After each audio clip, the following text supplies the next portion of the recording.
Il a eu de la chance. C'est la phrase la plus confortable pour ne jamais regarder tes propres choix. On entend ça partout. Parfois, oui, mais la plupart du temps, ils ont surtout fait un truc que les autres refusent de faire. Ils ont arrêté de jouer au jeu. Ils ont arrêté de payer pour être validés. Ils se fichent d'être cool. Ils veulent être libres.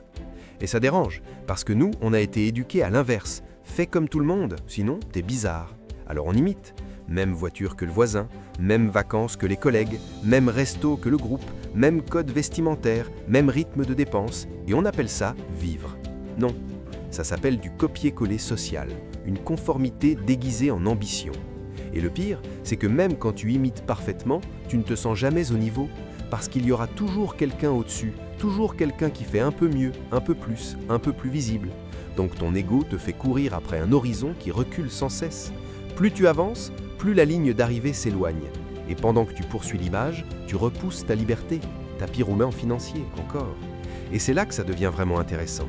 Parce que la solution n'est pas de devenir radin, frustré ou hors du monde. La solution, c'est de devenir sélectif, de choisir consciemment tes plaisirs et d'arrêter de financer des signaux qui ne t'apportent rien. Pas moins de vie, une vie choisie, une vie où tu n'as plus besoin d'excuses comme la chance pour expliquer l'écart. Abonne-toi. Demain, je te réveille encore.